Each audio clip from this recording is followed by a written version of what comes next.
Oh, JP. Oh, you and the voice guys. So funny.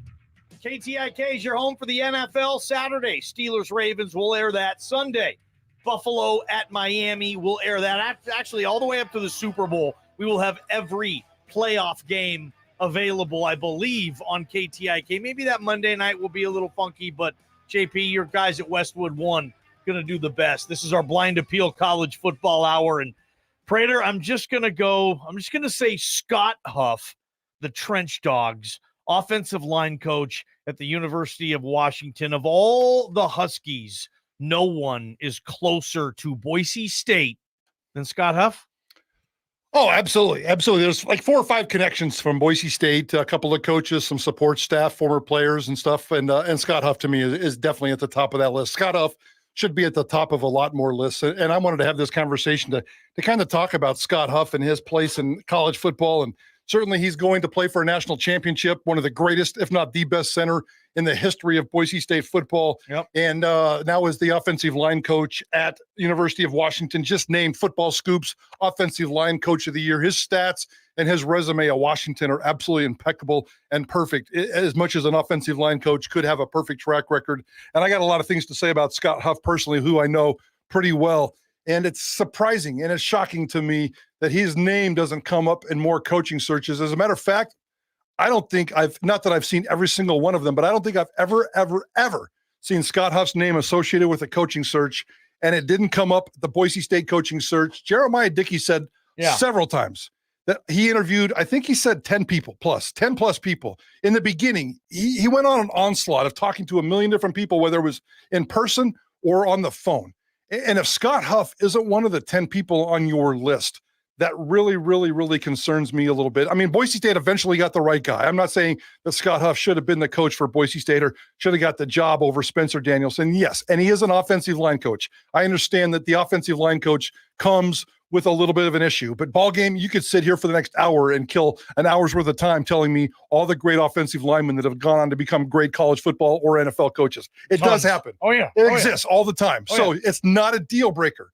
Scott Huff has never got a job offer as far as I know. Scott Huff's name never, ever comes up for a job offer as far as I know. His name didn't come up for the Boise State gig. I think that's sad. I think that's terribly sad. Part of the deal is Scott Huff doesn't have an agent, so nobody's out there promoting him to these search engines, these search firms that Jeremiah Dickey. Scooter doesn't have an agent? I've been told that Scooter doesn't have an agent, and I'm not sure why. Because he's probably that kind of guy. He's just that kind of guy. He's a dirt dog, man. Yeah, okay. That's exact. Dirt dogs they surround themselves with other dirt dogs, not fancy suits and agents and superficial people. He's so stinking smart. He's got the perfect temperament. He's such a great people person. He's such an unbelievable recruiter. And obviously he can coach the X's and O's of the sport. I think Scott Huff would be a spectacular head coach. I know he thinks about it a little bit. I don't know how much he's reached out, how much he's been proactive. If he doesn't have an agent promoting himself, then he's probably more than happy with where he's at in life right now, especially right now playing for a national championship. But I think it's sad that he was not even part of the Boise State football process. Scott Huff, I think, should be a head coach somewhere someday, and we'll see how it shakes out. Yeah, former offensive line coaches that I can think of that went on to head coaching opportunities. I'll give you 3. 1, a guy named Bill Walsh.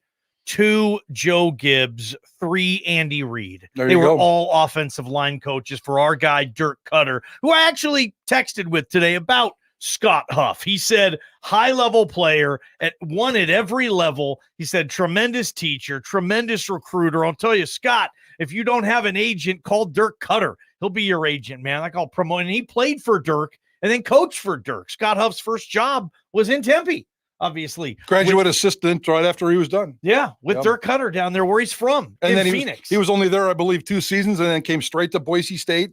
And it was here for many, many years. For the most part, 2006 through 2016, 10 years.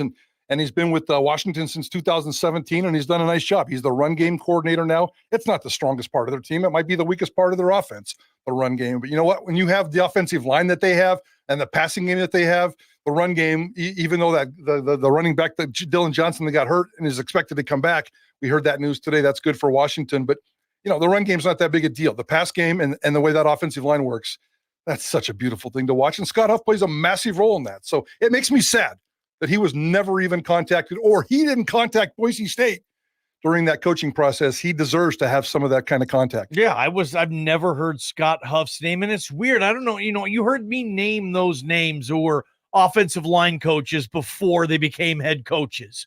It does feel weird in this landscape. Like, you want the guy who coaches the quarterbacks, or you want the guy that makes everybody want to run through a brick wall and wins the press conferences, right? Destroys recruiting. He's out there talking. That's probably, Scott Huff is an amazing recruiter, but I mean, I've interviewed him a couple of times back when he was here in the Harsin era, and I don't remember any question he ever answered or any particular question we asked him. It was kind of like a boring interview with an offensive line coach. And maybe that's part of it, but you rarely see the offensive line coach get the head coach opportunity. Maybe that was more than I think, but it feels like now it's like, dude, if you're not a coordinator or a motivator, it's tough to get a head coaching job. And that is unfortunate. If Scott Huff wanted a chance at this gig and didn't get it, that sucks. If Scott Huff wants a future chance to be a head coach and doesn't get that, that'll be a bummer too, because Prater, Michael Penix Jr. has started 27 games in his Washington career, and he's only been sacked 15 times.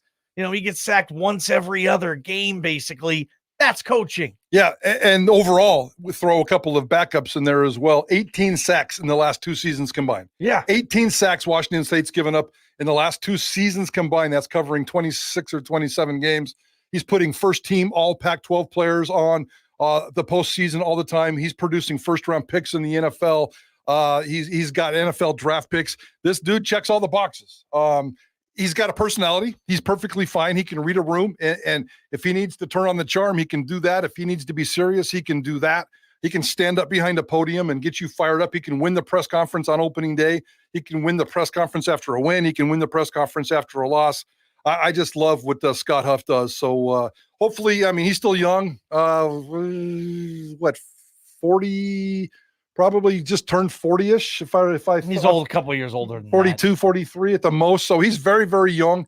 And I hope one day that if he does really, truly intend to become a head coach someday, or at least dabble in his career, get an agent, get out there, get a little bit more serious, get your name promoted, get yourself on some of those search committees and lists, and get out there. And Scott Huff deserves to be a head football coach, or at least have a chance to be a head football coach one day. Well, what do you say to Kevin? Kevin says, come on, guys, an offensive line coach needs to become a coordinator first and then get a chance to be a head coach. That's fair. Bill Walsh was an OC before a head coach, and I know Andy Reid, and I'm sure Joe Gibbs was as well. But maybe he needs to get an OC chance. Totally fair. We're stepping ahead of ourselves. Totally fair. I mean, you in this day and age, you probably need to be more than a run game coordinator. You need to be an offensive coordinator. I don't know if you definitely need to be a play caller. I don't want him to come here to be a play caller. I don't know. So I get it. I get the fact that he doesn't have any. He's an offensive lineman and he has no coordinating experience. I get that. Did you participate in the champagne ball drop in Portland on New Year's Eve? I did not.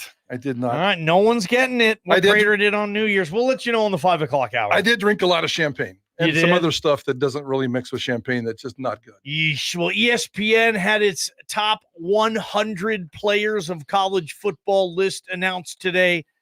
Yes, Genty made the list, but where do you think he made it? Where should Ashton Genty rank? JP, get us those numbers when we come back on Idaho Sports Talk. This is Idaho Sports Talk with Prater and the Ballgame.